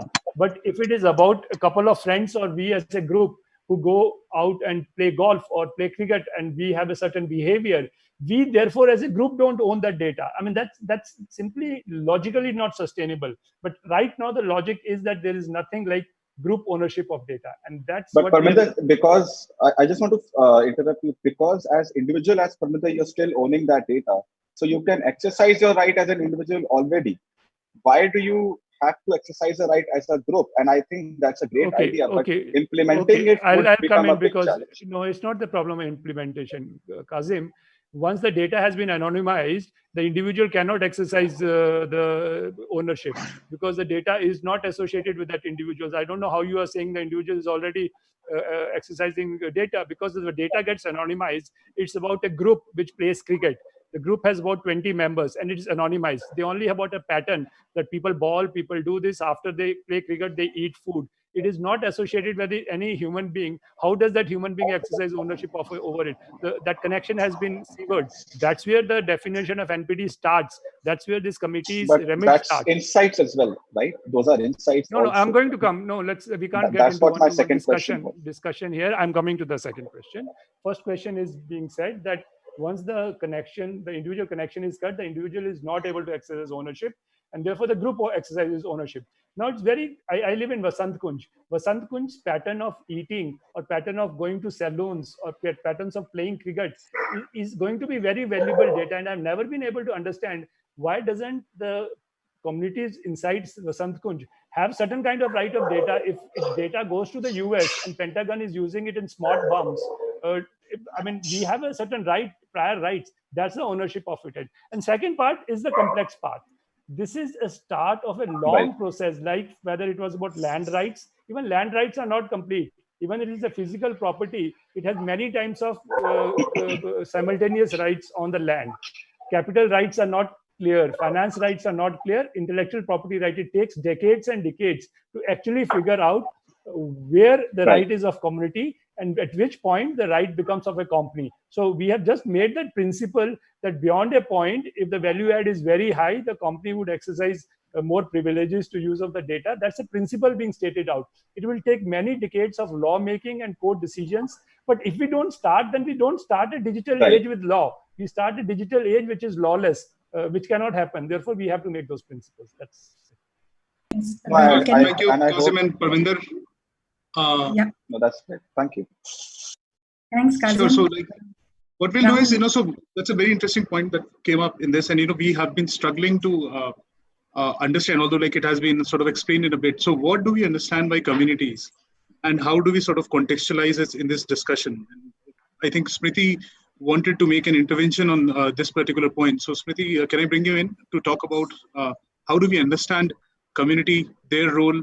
So there are a lot of stakeholder ecosystem that have been defined in the NPD draft. There are different entities, different structures that have been created. So what are your thoughts around that specifically? Right. Thanks, Rahul. So, the community, the way it's been defined in the report, is basically a group of persons who are bound by some sort of a common interest or purpose, and they're engaged in a social or economic activity. And, as we can see from that definition, it is very, very broad in the sense of each person is part of multiple communities. We are a community right now who's a group of people interested in the NPT debate. Like, each of us is part of multiple communities. And I guess one of the issues of characterizations comes from the fact that the committee talks of 3 buckets of kinds of data. 2 of them are about who controls the data, right? So the public data and the private data comes from that context. And then the third data is about whose data it is, that's of the community. And because of which, although the idea is to, what the committee is proposing is to have different sorts of requirement for all 3 kinds of data, there is going to be substantial overlap both between public and community data and between private and community data, right? So effectively, whatever we are mandating for community data, we are mandating for all of the data. The other question is this whole architecture which has been proposed, the role of the data trustee in all of this, right? So there are 3-4 different entities which are being thought about. There's a data principal, there's a data custodian, and there's a data trust, and then finally there's a legal structure which will be the trust itself. And here I think my concern comes from the role of the state in in the whole structuring, where the idea is to empower the community, or the ask is to empower the community, but the fear is that in that process it's the state which is going to get empowered, and actually the communities and the state's interest may often not be aligned, right? So we've seen obviously conversations around a lot of development when dams and projects are coming up, or the whole digital ID program as such. The state has a particular interest and it's pursuing that, and even though it's speaking on behalf of the people, that's not really always aligned with the interest of those specific individuals who are part of that community. So to expect the state and make it the trustee and expect that there'll be some benevolence and best interest actions taking place at that level, I think that is something we need to unpack, and it could become problematic, because eventually if the trustee is going to exercise all these powers on behalf of the community may remain disempowered, and how that translation will take place and how a community can truly participate in choosing that it's not the state but it's like some other entity that should be their trustees, that's something we need to understand.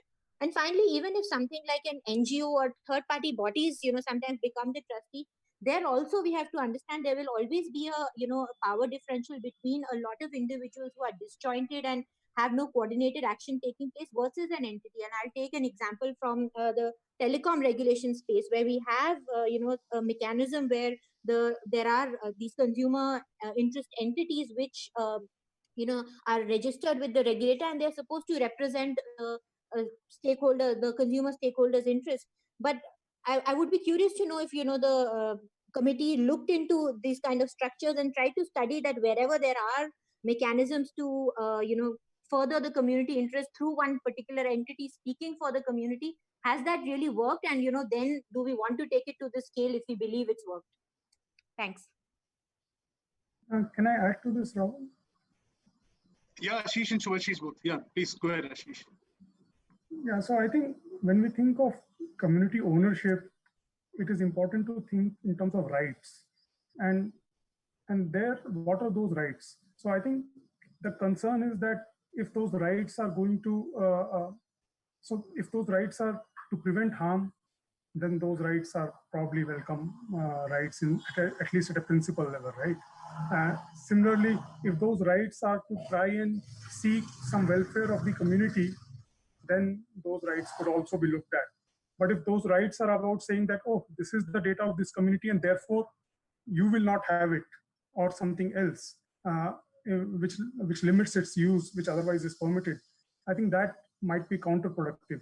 But to the basic point of saying that, so I'm sitting in my apartments right now, so that's a community, and within this there will be different people who will have other communities. So then I completely agree with the point which Smriti just said, that as soon as, let's say, you have this law, so there'll be certain people who will now go and apply to be the data trustees, and then unless there is a way of making sure that you get it all right, then those data trustees take the mantle of the community in some sense, and for the rest of them you are forcing them to either act or suffer. So I think this is a kind of questions that we are hearing, and I can appreciate that the concept is quite new, but it does pose a lot of concern. I think this is one thing which is like, if you think about uncertainty, this is it, in some ways. Yeah. Right. Subhashish, your turn. In the spirit of what I said earlier about minimum needed regulation, again, out here, I'll build on what Smriti said. I won't comment on whether state and citizen and community interests might be going in different directions, but certainly, do we want to build the kind of regulatory framework where citizens, communities, etc., are empowered to take actions on their own? Or do we want to create a more paternalistic architecture? And I think both are legitimate, but we should figure out where our values as a society lie. And my values personally lie in the favor of empowering communities and individuals to do that. And therefore, I would say instead of creating new regulations, new frameworks, can we tweak earlier regulations and earlier frameworks and actually do existing things well rather than trying to do too many new things? That's certainly what I think in personal life. I also think it's even applicable to policy making. So in this case, for example, should we really divert our focus that can we clarify these community ownerships of data and some of the conceptual challenges which Smriti highlighted, but B, and probably more importantly, can we create a way for data portability to be absolutely frictionless for individuals so that they can literally pick up their data from this guy and put it in the system of the other guy? Because that's where most countries struggle. Can India take the lead here, create that so that what we have to do then is not this legally mandated thing that government will come or whoever, right? Any institution will come and they will ask you for the data and you must give it. But instead that individuals, communities, whoever it is, defines that, hey, we want to move our data from platform X to platform Y.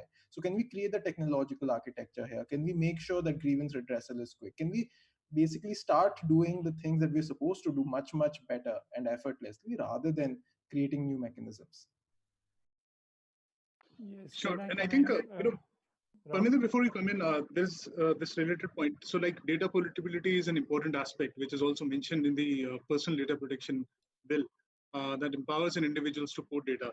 And then you also talked about interoperability between platforms, interoperability between standards, and not just like management standards, but also technical standards. So you have common APIs, you have common data exchanges through which data can pass through. So I think these are work in progress, despite for example, data portability being mentioned in the GDPR, for example. Not many companies have developed those standards, and so so this is a way forward. And I think once data portability, data interoperability exchanges become common, we will see less and less need for mandating the regulations that mandate the companies to share or give them and a direction that this is how you need to share data. This is for the benefit of the community, for larger national good, etc. So, Parminder, your thoughts on this? Yeah, really, Rahul, are a great optimist that you think that the top companies of this world are going to shed their power in favor of the world, the rest of the companies globally, sectorally. It's a slow process. It's basically meant by saying that if you just get these things right and people would start sharing data, it's not going to happen. It's clearly in front of us. We are getting relegated badly into the AI race. Let's get out of that false optimism. We are going into a very, very bad direction. China 15 years back, 2005, think of China. China was not even an IT competent country. They had a very little IT competence. India was an IT superpower in 2005, and now they are AI superpower while we are nowhere. What happened in between? Because they use the ad hoc measures and we are trying to use rule-based measures, and everybody is coming and saying, could we do not this, could we do this, rather than encourage rule-based measures. And I completely agree with the point Smriti and then Subhashish made, that the problems of community and paternalistic stuff and etc. And I think there are two ways to read this report. One is to say that it is trying to give too much power to the state, but other way to get it, and I was associated even with the e-commerce policy where we introduced the community data idea to both Sri Krishna committee and the e-commerce committee, and which from where it came here. we have deliberately used the word community. We have deliberately used the definitions community in terms of RAWs and all. So why don't we appreciate an effort that how we are trying to get that power away in a different direction and in a different pole, rather than going ahead and saying that transport department will be the trustee for that department and agriculture department. So you are not appreciating the effort which is going on in a very, very difficult situation and conceptual territory, where we are trying to use the word community, RAWs, groups, farmers, and then therefore having made those principles, how they would then be positively interpreted by the future courts and the authority. So I think give us some space on how those words like community and community-based organizations examples are being used, rather than a report coming which says that government will make data infrastructures, they will ensure that transport data is shared, they will ensure the agriculture data is shared. The effort put to not make it paternalistic, and we should also recognize that policies are critiqued not as academic papers, whereby the academic writer has full independence of starting de novo and write whatever he or she wants to write. Policy documents are constructed within the government systems with various stakeholders within those possibilities. The idea of community should be lapped up in that sense rather than being criticized.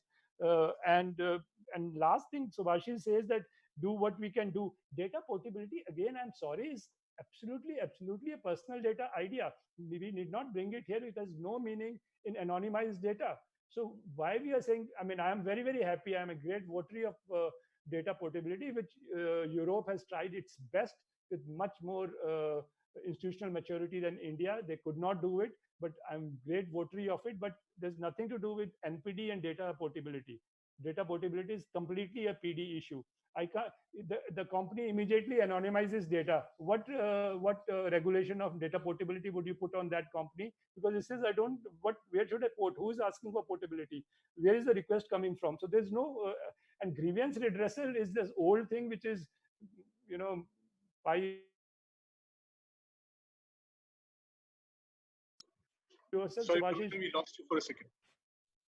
Yeah. So the fact that we should have grievance redressal, etc., is the kind of things which is something which is always very good. But would those things solve the global AI race issue which you Subhashish talked about and I was also talking about? So I think these are the few things. And this is like, I remember that land ownership was also started in, I don't know, 14th, 15th, 16th century, when there was this enclosures movement started in the in UK, when land rights started to be built, and it took many centuries and decades then afterwards where actual private rights, government rights, eminent domain, rent rights, etc., got built. In the same way, many data rights would get built. But we have tried to use the right names and the right building blocks by using words like community, ownership, and all these things are the right blocks at the start, rather than saying the state departments would be the proxies for people and data. So I think the community have tried to choose the right blocks for a building, which is going to be a huge one, and for which all these criticism are very, very valid. Therefore. Right, thank you, Parminder. Yes, I think Amrita, what we should do is that we have already exceeded our time by significant time. So let's take a few questions and then we have closing remarks and then sort of we wind up. Okay, I will put the questions up on the screen. Whichever questions you feel relevant, you can take them up. Is there any specific question directed to anyone? Sorry, Amrita and Rahul, I'll have to leave exactly at 5:30. I have another meeting. So Amrita, what we can do is we can just read out one or two questions and then we'll have closing remarks and then we'll wind up.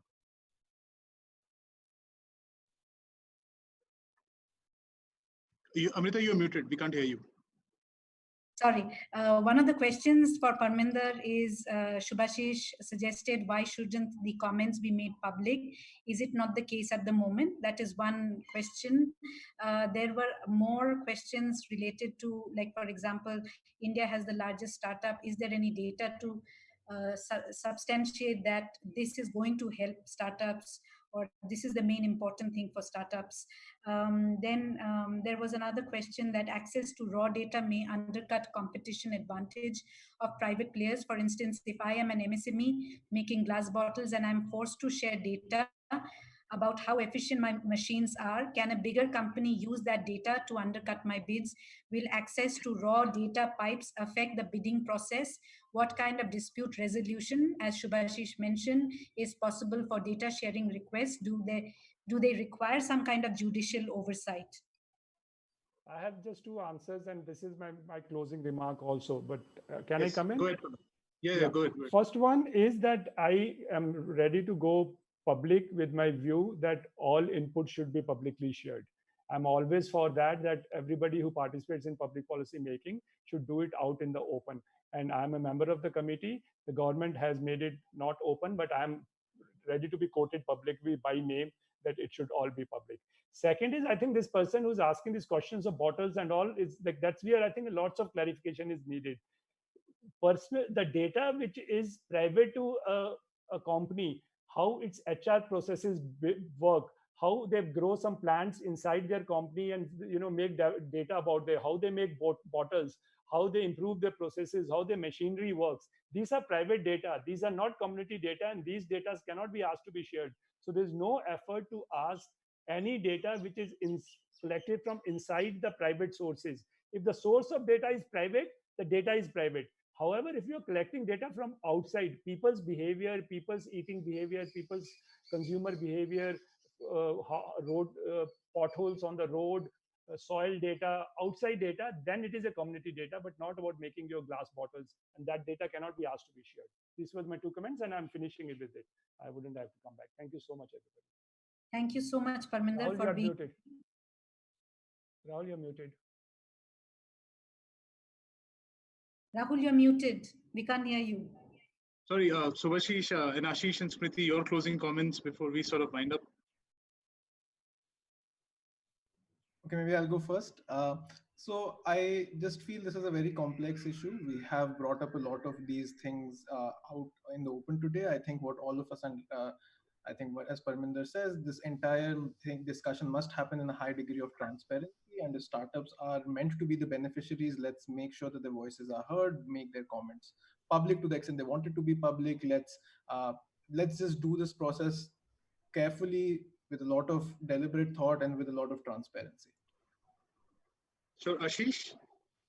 Yeah, I would agree with that. Nothing more from my side. Okay. Smriti? Yeah, I agree with everything Subhashish said. And finally, I'll just add one point that, when we talk about harmonization amongst different regulators, because that was in many of the comments, I think that's a very tricky problem, because often when we think harmonization, the existing Indian practices make references to each other. And that also never happens in practice, right? And the CCI has revealed that from 2010 to 2019, they've received like one reference from another statutory regulator, right? So it's not a well-functioning mechanism. So I guess each of the recommendations really needs to be taken up and unpacked in a lot of detail before we can see this, actually turning into something which is enforced.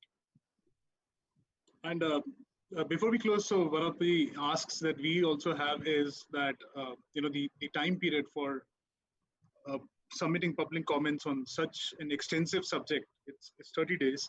We'll be making a formal request to the committee also if it can consider extending, the deadline to sort of read through it, understand this subject in more detail, and provide us with an extension. And Parminder, through you, we can ask if you can, and Ashish also, if you can ask the committee to consider it. Plus, most of our policy making, it happens, most of the reports are published in English language and not in other languages. So if that is also a comment that this committee can consider to publish it in different regional languages also, so that there is wider audience who can read and understand this and provide their views and feedback. That also will be very useful. I think an extension of date and listing the comments which Parminder actually absolutely, yeah, that's pretty good. This would we have just for everyone, thank you so much for coming here, sharing your views, and others also for patiently being here for 2 hours. Debashish from BIF had a comment, Parminder. Who do you place your request to extend the submission date? If you can share, Parminder, and as in whom do we have to share? Because that's... the request can be put to, everything comes because the convener of the committee is the additional secretary of the government. So if MITI would therefore be the agency as a convener of the committee who would transport, the request to the chair and others people, or decide itself. But I think as a convener, it's the MITI who should be the receiver of that request at this point. That's best I can understand. Thanks, Parminder, for sharing this. This is very important because that's an important question for us. We have just brushed upon the topic. This is a very huge, it's a huge topic. It has different facets, but I hope it has been beneficial to whoever has been participating. We would definitely want to have more deliberations on this subject on different aspects. Of course, if there is time, else Rahul and I will try to come up with a report of this session and share it with all of you, and also the recording. And Parminder, in case there is an extension of time, it would help. Then we can have more deliberations, and there are various other organizations also who are holding deliberations. It will help to bring different facets of this discussion, because it's a good initiative which the government has started. However, there are many things which needs to be ironed off, because this is work in progress, and definitely there may be many things which are ambitious, which needs to be toned down. Some things need to be added, some things to be taken out, so that it actually works. That's the whole objective. Thank you, all the panelists, Parminder, Subhashish, Ashish, Smriti, everyone who has asked questions. I'm sorry, we haven't been able to take in questions despite extending this session by half an hour, because we have had so much to discuss, and there's still a lot of things that we need to discuss. So we'll have more sessions to discuss on that. Thank you everyone for staying in for longer duration and listening to the views of experts. I hope this helps, and also encourages you to submit formal inputs for committees and government's consideration. So thank you everyone for joining in for this discussion. Thank you, Amrita and Rahul. Thank you so much. Thank you. Thanks. Bye-bye.